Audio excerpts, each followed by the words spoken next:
Selanjutnya kita dengarkan mau'izatul hasanah.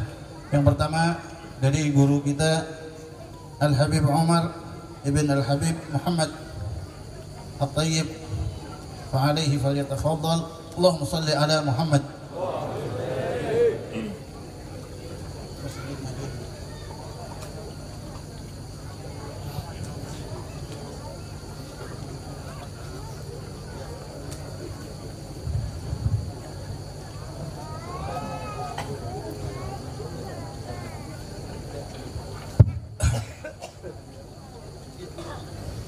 Assalamualaikum warahmatullahi wabarakatuh.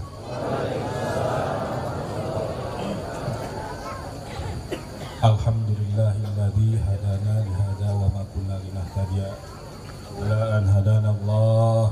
Asyhadu an la ilaha illallah wa asyhadu anna Muhammadan abduhu wa rasuluh. Allahumma arinal haqqa haqqa warzuqna ittiba'ah wa arinal batila batila warzuqna ijtinabah. Rabbi shrah li sadri wa yassir li amri wahlul 'uqdatam min lisani yafqahu qawli. Asyhadu an la ilaha illallah wa asyhadu anna Muhammadan abduhu wa rasuluh.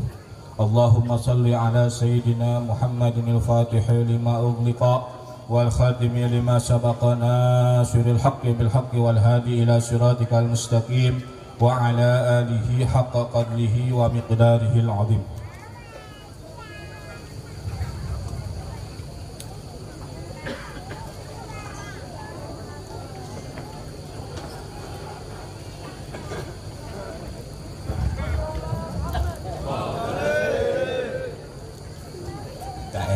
Belakang itu kan nggak sopan. Karena apa, berbicara Maulid Rasul ini ulang tahunnya akhlak Rasul. Jadi kita apa gunanya, apa salahnya ketika diadakan Maulid Rasul setiap tahun, setiap bulan, setiap hari, setiap detik tanpa mengikuti akhlaknya beliau. Allahumma shalli ala sayyidina Muhammad wa ala sayyidina Muhammad. Wa qala Allah Ta'ala fil Qur'anil Karim wa huwa asdaqul qailin. A'udzu billahi minasy syaithanir rajim. Bismillahirrahmanirrahim. Laqad kana lakum fi Rasulillahi uswatun hasanatun liman kana yarjullaha wal yawmal akhir wa dzakarallaha katsira. Wa qala Rasulullah sallallahu alaihi wasallam man a'zama fi maulidin nabiy sallallahu alaihi wasallam kuntu sami'an lahu yaumal qiyamah. Pertama-tama marilah kita panjatkan puji syukur kehadirat Allah Subhanahu wa taala. Pada hari ini, detik ini kita masih diberi kenikmatan iman dan Islam oleh Allah Subhanahu wa taala. Berkat kudrah dan iradahnya kita bisa bertemu dalam tempat yang insya Allah dimuliakan oleh Allah. Salawat serta salam semoga tetap tercurah limpahkan kepada Habibana wa Nabiyana Muhammad sallallahu alaihi wasallam. Mudah-mudahan kita diaku menjadi umatnya. Kalau mengaku sih boleh, tapi diakui itu yang sulit. Karena apa? Ketika mengaku hak semua umatnya Rasul, ketika diakui itu urusannya Rasulullah. Tanpa kita berprasangka husnudzon, kita bakal putus asa. Mudah-mudahan kita dari tadi memperingati Maulid ini, mudah-mudahan diakui oleh Rasulullah Sallallahu Alaihi Wasallam. Hari ini tanpa direncanakan, tanpa diduga, itulah kudrah dan iradahnya Allah.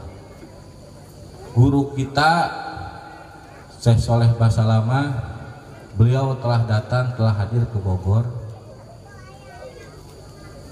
karena beliau mengalami sakit sehingga beliau balik lagi ke Brebes. Mudah-mudahan diberikan kesehatan untuk beliau.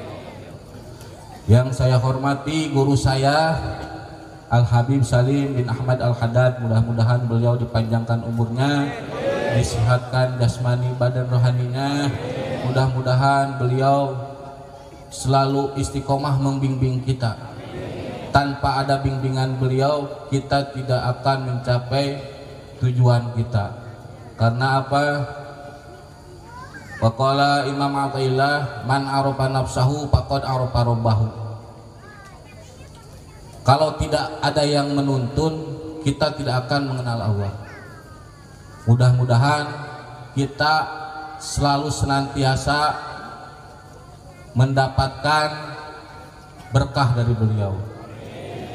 Yang saya hormati Al-Habib Hasan bin Luqman bin Muhammad At-Tayyib, yang saya hormati Al-Habib Ali bin Luqman At-Tayyib, yang saya hormati Kiai Haji Muhammad Misbahul Anam.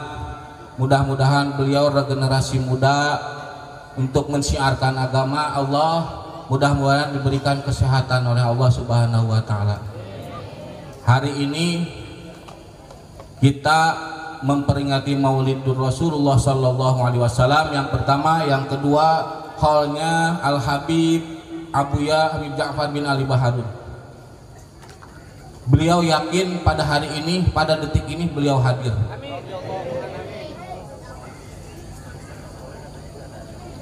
Yang kedua, kita mengadakan haul Al Habib Ali bin Umar Baharun. Dan yang ketiga, kita mengadakan Maulid Al Habib Ahmad bin Ali Al-Haddad. Mudah-mudahan beliau-beliau semua mendapatkan maghfirah dari Allah Subhanahu wa taala, mendapatkan barakah dan syafaatnya Rasulullah sallallahu alaihi wasallam.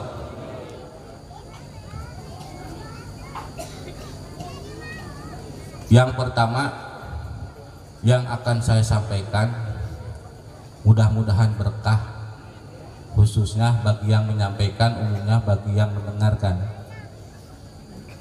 Hari ini dunia tidak krisis oleh orang yang berilmu. Banyak keluaran para sarjana, para tokoh-tokoh masyarakat yang pesantrennya 20, 30 tahun, 40 tahun sekolahnya sampai S3 tanpa ada moral.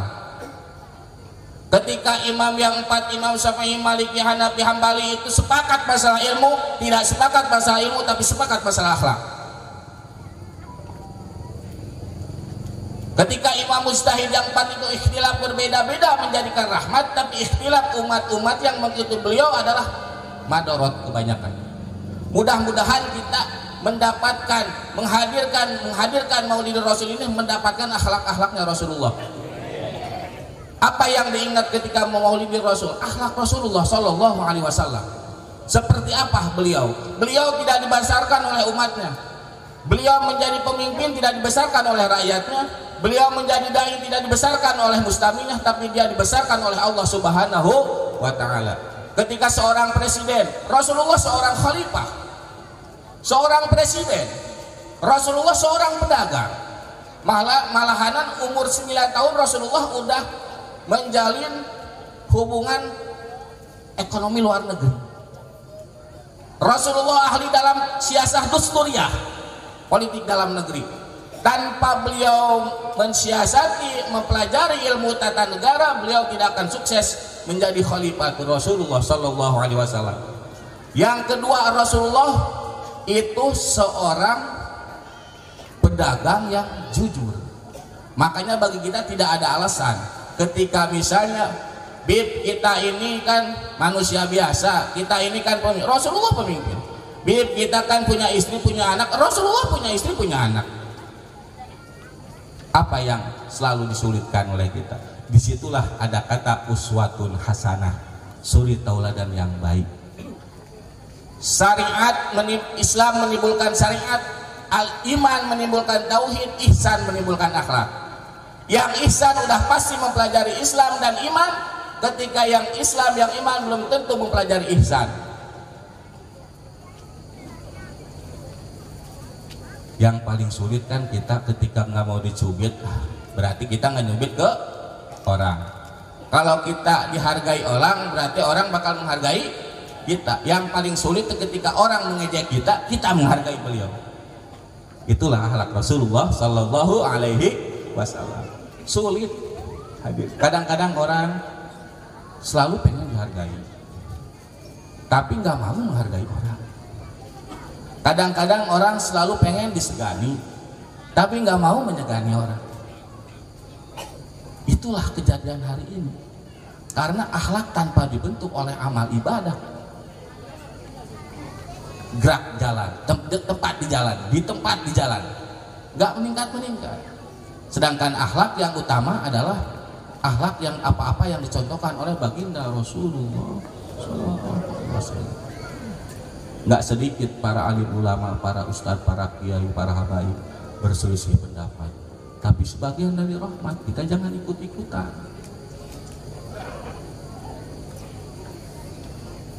Rasulullah Shallallahu Alaihi Wasallam sayang nggak kepada kita sampai terakhir mau di sakaratul maut, ummati.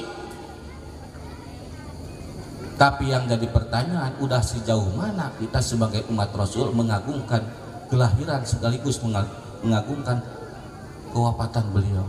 Yang jadi pertanyaan kan itu. Sampai detik ini yang paling sulit itu masalah mengkaji tentang akhlaknya Rasulullah SAW. Sekarang sebelum nyampe akhlaknya ke Rasulullah, akhlak kesesama pun harus dipertimbangkan. Makanya sebagian aulia Allah, menurut Syekh Junaidi Al-Baghdadi, orang semakin ciri-ciri orang bakal mendapatkan, ditingkatkan derajatnya menjadi wali Allah, selalu berhusnudon ke orang lain. Menurut Imam Junaidi Al-Baghdadi. Karena apa? Ketika misalnya kita husnudon ke orang lain, itu jadi pahala. Ketika orang lain berprasangka buruk terhadap kita, itu jadi celaka.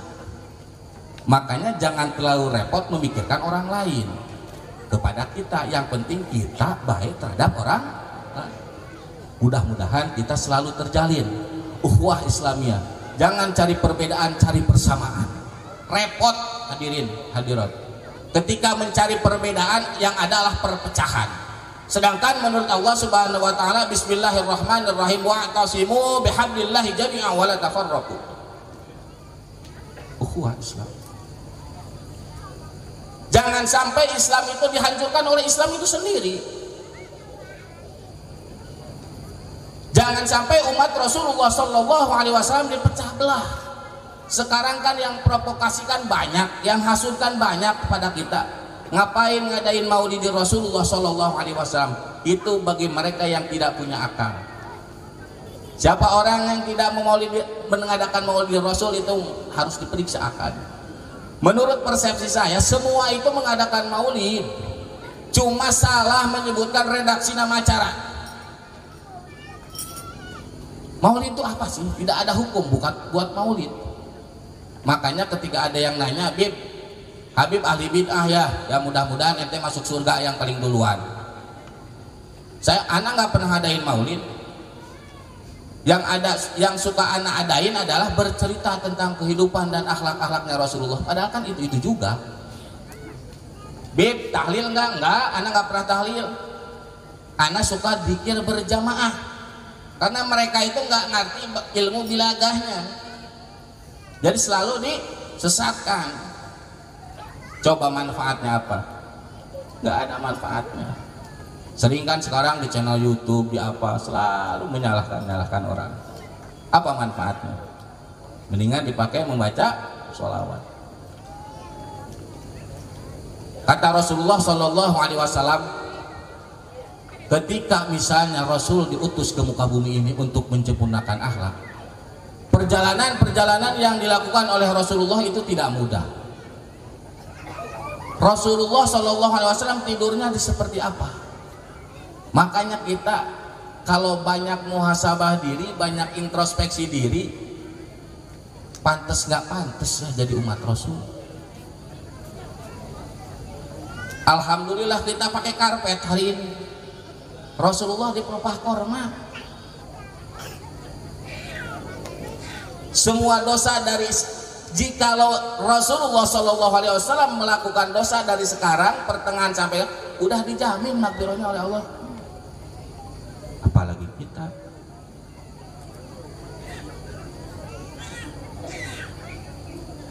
Rasulullah Shallallahu Alaihi Wasallam selalu mengingatkan umatnya.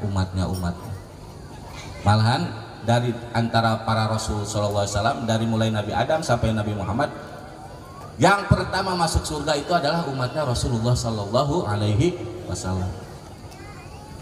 Apalagi kita berada di Thariqah At-Tijaniyah, Thariqah Rasulillah. Kalau seandainya wiridnya itu tanda-tanda wirid diterima itu kan amal akan menimbulkan akhlak. Ciri-ciri wirid yang diterima oleh Rasulullah dan oleh Allah Subhanahu wa taala, lihat dulu akhlaknya. Banyak yang sholat, banyak yang aurat masih segitu periksa. Kadang-kadang kita pengen langsung dapat karomah, sedangkan menurut perkataan Sayyidi Syekh Ahmad bin Muhammad At-Tijani radhiyallahu anhu, kun thalibal istiqomah wala takun thalibal karomah. Syekh Ahmad tidak menyuruh untuk mencari karomah, tapi untuk mencari istiqomah, karena karomah itu timbul dari istiqomah. Syarat untuk menjadi ikhlas itu adalah istiqomah, baik dalam perilaku ataupun dalam hal yang lain. Yang paling sulit itu mengistiqomahkan sesuatu. Kadang akhlak kita hari ini kepada guru A nilainya, besok udah C, kan gitu. Itulah sifat manusiawi, mutaghayyirun, sifat selalu berubah. Krisis moral, krisis akhlak lebih parah daripada krisis ilmu, karena akhlak itu sesuatu yang gampang diceritakan, gampang diungkapkan, tapi sulit untuk dilakukan. Karena itu amalia. Contoh, ketika misalnya kita mengasih makan terhadap anak, mengasih nafkah terhadap istri, jikalau makanan itu, pakaian itu dihasilkan dari perkara yang haram, akankah menimbulkan akhlak karimah? Makanya sulit untuk hari ini kita khususnya memberikan contoh akhlak-akhlaknya Rasulullah SAW. Kalau memberi contoh gampang, tapi yang dijadikan contoh yang sulit. Kan kadang-kadang kalau misalnya kita berada di majelis taklim, kitabnya banyak, pendapatnya banyak, madhahibul arba'ahnya banyak. Kadang-kadang kalau lagi diskusi merasa kita yang paling benar, yang paling alim, ya nggak? Kalau berbicara tentang ilmu, karena ada keegoan masing-masing. Makanya ketika kita belum bisa mencontohkan apa-apa yang dicontohkan oleh Rasulullah, kita tuh egois, kita tuh terlalu egois. Banyak minta kepada Allah, kewajiban kita aja lembat, telat. Sekarang mau rezeki, mau berkah, mau karomah datang gimana, kita aja telat sama Allah. Hadirin rahimakumullah, mudah-mudahan dipanjangkan usianya, mudah-mudahan kita selalu diistiqomahkan masalah akhlaknya, terutama akhlak kita kepada guru, khususnya Ikhwan Tijani, akhlak kita kepada para muqaddam. Beliau yang membimbing kita, beliau yang mengarahkan kita, tidak henti-henti. Kita jangan terleha-leha menganggap remeh sesuatu yang diberikan oleh guru-guru kita. Udah alhamdulillah pada hari ini kita masih diberi kenikmatan oleh Allah Subhanahu wa taala berupa mengadakan dzikra Maulidin Nabi sallallahu alaihi wasallam. Kita udah ditinggalkan oleh guru kita, oleh murabi kita Al-Habib Ja'far bin Ali Baharu. Kita menjadarkan diri, kita muhasabah diri, mudah-mudahan kita selalu diistiqomahkan.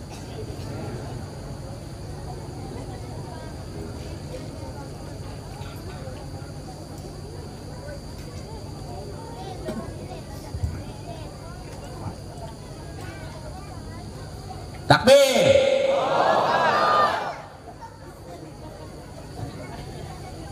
Revolusi akhlak. Imam besar Al-Habib Rizik Syihab, beliau alhamdulillah telah tiba di Indonesia. Beliau menyampaikan untuk revolusi akhlak. Mudah-mudahan kita selalu senantiasa dikasih keberkahan oleh beliau. Hadirin rahimakumullah, pada kesempatan Maulid Rasulullah sallallahu alaihi wasallam 4 perkara yang tidak akan aku masukkan ke dalam surga, kata Allah. 4 perkara apabila kita tidak mau tersentuh oleh api neraka. Apa ya Rasulullah sallallahu alaihi wasallam? Hayyin, kata Rasulullah. Yang pertama itu tenang. Tenang dan tenang. Tidak gampang marah. Ketika dihasut orang tidak gampang emosi. Itulah hayyin. Tenang. Apa kuncinya tenang, kata Al-Quran? Zikrullah, pada Allah. Apabila sering dikir tapi belum tenang, periksa dikirnya. Jangan sampai dikir di sini hati ke pasar. Hayyin itu tenang dulu. Segala urusan, segala sesuatu, segala informasi jangan langsung diterima. Rapihin dulu. Dari mulai bangun tidur sampai mau tidur, rapihin dulu. Hayyin, tenang. Yang kedua, layyin, lembut. Kelembutan Rasulullah Shallallahu Alaihi Wasallam yang Allah berikan sangat-sangat luar biasa.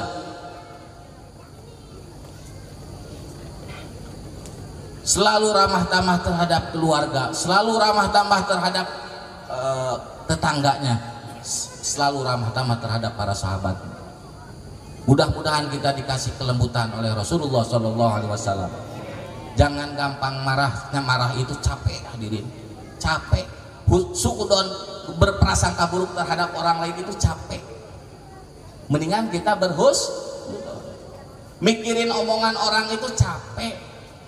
Makanya saya masih ingat perkataan Abu Ya Al-Habib Ja'far Bahadur.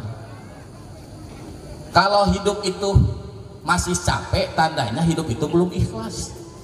Betul? Takut saya salah dengar gitu ya. Kalau segala sesuatu itu ditimbulkan oleh capek, berarti hidup itu belum ikhlas. Capek nggak ikhlas, capek ikhlas, mending mana? Capek ikhlas. Yang ketiga, yang kata Rasulullah Shallallahu Alaihi Wasallam tidak bakal tersentuh oleh api neraka, yaitu qorib, merasa dekat dengan umatnya baginda Rasulullah Shallallahu Alaihi Wasallam. Kullul mu'minin ikhwatun. Tali persaudaraan. Diharamkan surga bagi orang yang memutuskan silaturahim. Periksa dan hayati. Gampang tapi susah. Nggak sedikit gara-gara selisih paham 2-3 hari sampai setahun tidak bertanya. Padahal beliau ahli wirid, ahli agama. Ayo bayangkan. Mudah-mudahan kita selalu dijaga silaturahim. Ketika misalnya udah ikhlas hatinya, ketika orang lain jahat kepada kita pun kita dibalas dengan doa, dengan keindahan. Apa-apa yang dicontohkan oleh baginda Rasulullah Shallallahu Alaihi Wasallam ketika dakwah ke Taif, dilempari oleh penduduk Taif, kata Rasulullah apa? Allahumma hdi qaumi fa innahum la ya'lamun. Selalu berdoa. Banyak contoh-contoh sejarah-sejarah yang diceritakan oleh Rasulullah Shallallahu Alaihi Wasallam berkaitan dengan akhlak dan moral. Masa kita nggak bisa? Harus ikhlas dulu. Ketika orang lain mengejek kita, ketika orang lain menghina kita, hakikatnya itu dari Allah, kita masih hina.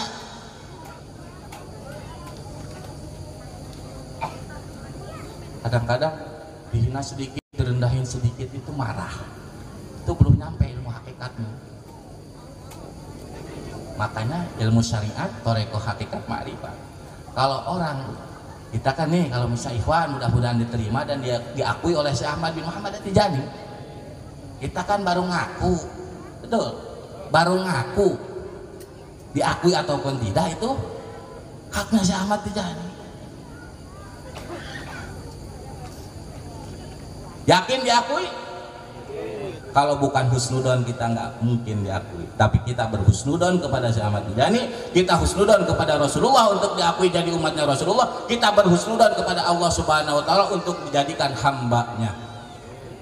Yang keempat yang tidak akan tersentuh oleh api neraka itu apa? Sahil, mudah, mempermudah segala urusan sesuatu. Jangan sampai pertama diangkat jadi imam bacanya surat yang panjang-panjang. Itu namanya imam tuh egois. kata Rasulullah SAW, apabila sholat berjamaah diperingan bacaannya, jangan diperlambat. Kalau misalnya sholatnya sendiri baru diperlambat. Insya Allah 3-4 amalan itu tidak akan tersentuh oleh api neraka. Yang jadi pertanyaan kan, kita sepakat semua di sini pengen masuk surga, pengen sepakat. Kalau nggak ngejawab berarti nggak mau. Pengen masuk surga dengan apa? Maksud surga itu dengan apa kepengennya? Dengan ridho Allah Subhanahu wa ta'ala. Jangan sampai masuk surga pengen dari hasil ibadah kita. Ada seorang alim ulama masuk surga kepada Allah bertanya, ya Allah, apakah masuk surga ini dengan amalku? Kata Allah, bukan, dengan rahmatku, kata Allah. Gak mau, protes ulama itu. Udah nikmat-nikmat di surga masih protes, coba. Itu yang gak tahu moral tuh, yang gak tahu akhlak tuh, contohnya seperti itu. Udah nikmat di surga masih protes. Pas ditimbang kata Allah, oke, sekarang kita timbang di yaumil mizan antara amal baiknya sama amal buruknya. Ternyata ketika ditimbang masih jauh. Amal baiknya itu dibayar dengan kenikmatan, mengedip mata aja nggak kebayar.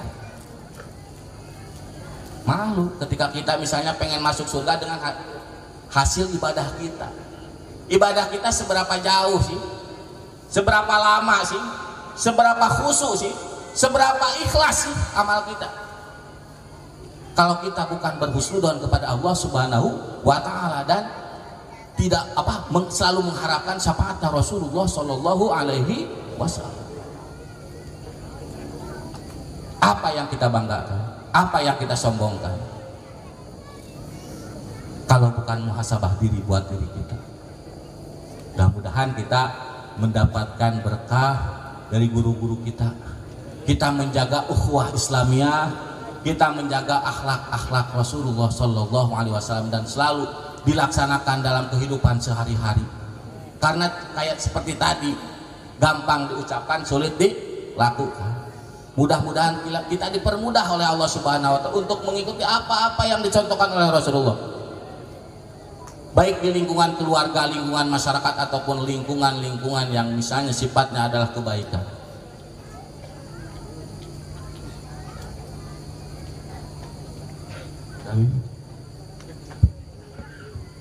Udah dirit-dirit terus, nggak capek sih, soalnya kalau masih capek berarti nggak ikhlas.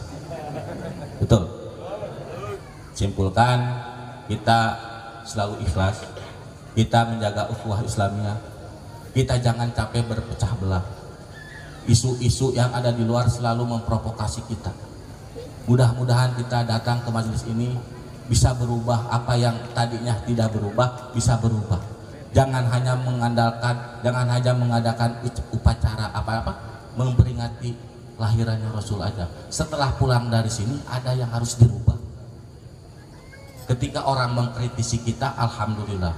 Ketika kita digibah oleh orang lain, alhamdulillah. Ketika orang lain bersuudzon kepada kita, alhamdulillah. Kita yang penting mendoakan mereka. Apalagi sesama umat mukminat. Khususnya ikhwan akhwat thariqah at-tijaniyah. Mudah-mudahan ada manfaatnya. Kurang dan lebihnya mohon dimaafkan. Wa aku minkum. Wassalamualaikum warahmatullahi wabarakatuh.